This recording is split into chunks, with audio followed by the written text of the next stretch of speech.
So recently there is this shark, all right, from Shark Tank, Shark Tui Lam. She did a elevator pitch because somebody challenged her to do an elevator pitch, and they all say she failed that elevator pitch. And there's a lot of criticism about that.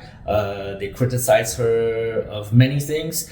So I think this is a good opportunity to talk about how to exactly do your elevator pitch and do it right and do it in a way that will get people's attention and maybe close deals, find a job, or do whatever you want, okay? So let's get into it. How do you do a great elevator pitch?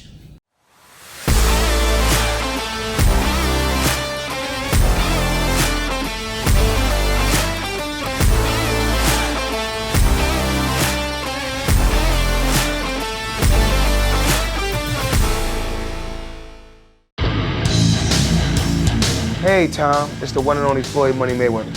First I want to say congratulations on your YouTube channel.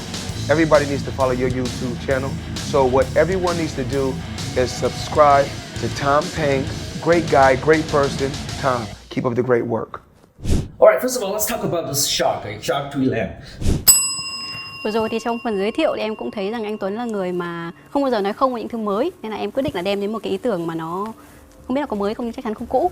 Đấy là em muốn mời Dragon Capital sẽ trở thành nhà đầu tư chiến lược của Nick Chance vào cái vòng fund raise thứ 3 này của quỹ em vào tháng 3 năm tới. Thì không biết là anh nghĩ sao về cái idea này? Thứ nhất là anh chưa biết rõ Next Trend, vì dự án của Next Trend nên câu hỏi nó hơi khó cho anh trả lời. Anh có thể hình dung ra rằng là Nick Chance là một quỹ đầu tư mà tập trung vào các công ty startup ở giai đoạn còn rất là sớm. Và chắc là em nghĩ rằng là con số thì không biết nói dối đâu, nên em sẽ tập trung vào nói về số liệu thôi. Đấy là Nick Chance sẽ đầu tư 15 năm nay.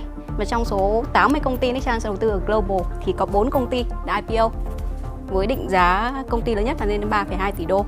Và đến thời điểm hiện tại Nick Chance vẫn chưa thoái vốn ở công ty đó. Và chúng em đi với công ty từ lúc giá trị còn rất là thấp, từ lúc mà là startup. Thì cái chiến lược đầu tư của Nick Chance là hướng tới những công ty mà có thể phát triển bền vững sau này, hướng tới cái số 1 mà em nói á. Thì với cái triết lý đầu tư như vậy, em thấy rằng có rất là nhiều điểm tương đồng với cả Dragon Capital. Thì cũng rất là muốn đưa ra một cái lời đề xuất rằng là xem Dragon và Nick Chance có thể trở thành đối tác với nhau hay không. So she went on TV and people challenged her to do an elevator pitch, and apparently it was shit, and then people said it was shit, and people criticized her. But I just want to come to her defense, okay? Shark Tui Lam apparently is a financial investor, something like that, and people criticize her for marrying a rich man and becoming rich herself too. And I just want to say that she doesn't need to do elevator pitch, alright? Because one, she's already famous. Two, people already know what she does. So she really doesn't have to do this. So she doesn't have to be good at it. Alright, because when people watch Shark Tank, everybody know who she is and what she does. Elevator pitch is for people like you, maybe me. People don't know what we do, and maybe they don't know us, and we have basically 30 seconds to tell people what we do, to get their attention so that they're interested in us. That's what elevator pitch is. Basically, imagine you're going inside the elevator, you're going up the building, and you meet someone, and you have a very short period of time to tell people what you do and get their interest, right? So, how do you do a good elevator pitch?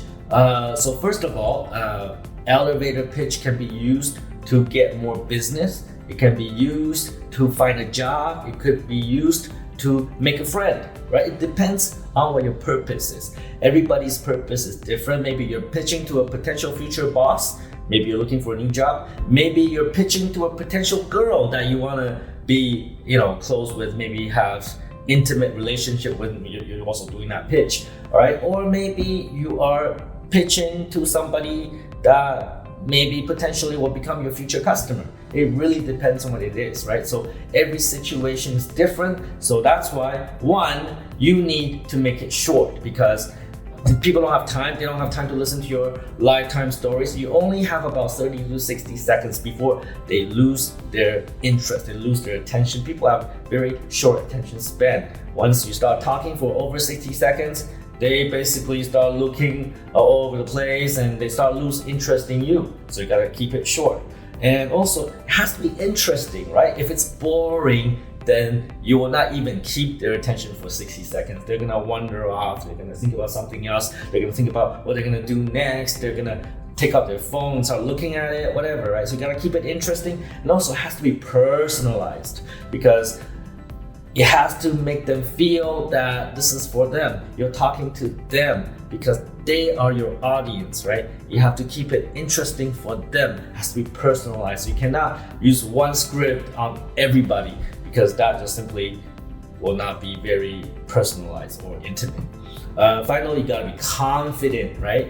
If you're like very shy and you're stuttering, hi, my name is Tom, then they don't feel you're confident. So whatever skill set you're gonna tell people about, they won't believe you. They're not gonna believe you're a good photographer. They're not gonna believe you're a good computer programmer. They're not gonna believe you're a good lover in bed. They're not gonna believe it if you're not confident, right? Sometimes we are very good at what we do, but we simply don't have the confidence to say it, and so therefore people don't believe that we're good at what we do. So just be confident and people believe in you. So how do you do a good elevator pitch? So first we have to identify the problem, okay? And then you have to introduce the solution. And then you gotta talk about value and benefit.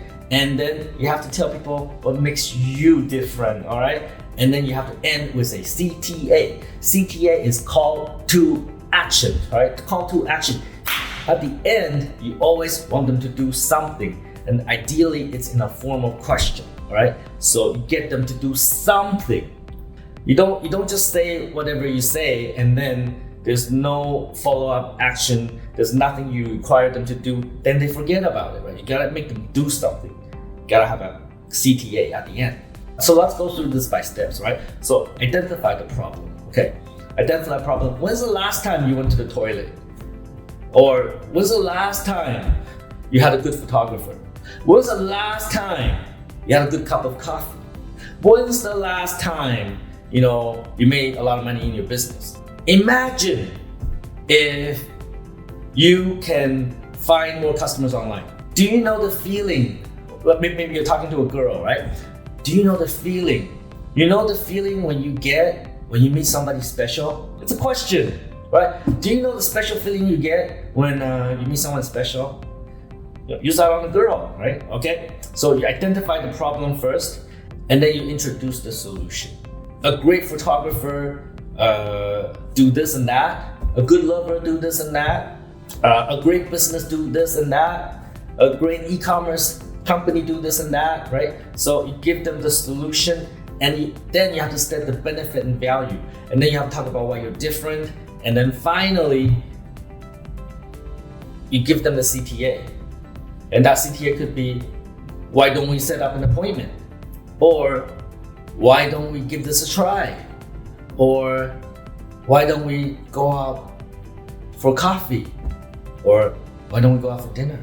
Right? So it has to be a CTA at the end. So without any rehearsal, I'm going to give you my elevator pitch, right? My elevator pitch. Okay. So what am I trying to do here? Maybe let's see. What am I trying to do? Maybe I am in the elevator with a manufacturer. Okay, they manufacture maybe shoes. They make a lot of shoes. Okay, for Adidas or Nike, and I'm in the elevator with them, and I want to pitch them about Alibaba, right? Alibaba, and like basically I want them to. Use Alibaba to find more customers to explore more. So this is what I would say. Hey, Mr. Folk, I know that the economy is terrible and a lot of factories are not running at full capacity. I don't know if this is affecting you as well, but I help a lot of factories get a lot more orders from international buyers, thereby making their factories running at full capacity, keeping all the people employed. And I can do the same for you. I work with Alibaba.com, and by the way, my name is Tom Peng, and we help many businesses acquire more international buyers. And I would love to visit your factory and maybe give you some advice and new ideas. When is a good time to visit your factory? So that's what I would do, right? So again, in summary, an elevator pitch has to be short, it has to be personalized, and it has to be interesting, and you have to deliver it with confidence, all right? And when you do an elevator pitch, you start with the problem, you provide a solution, you talk about your benefit and value, and you have to end with a CTA, okay? Gotta get them to take an action. Maybe ask them a question, when can I visit your factory? How about let's have coffee this afternoon? And you have to ask them a question and they have to answer, and that way you get a conversation going. Right? So that's how you do an elevator pitch, and take some fucking action. Think about what you would say when you're in the elevator with somebody interesting that you want to get to know, and use an elevator pitch, and don't be a fucktard. All right?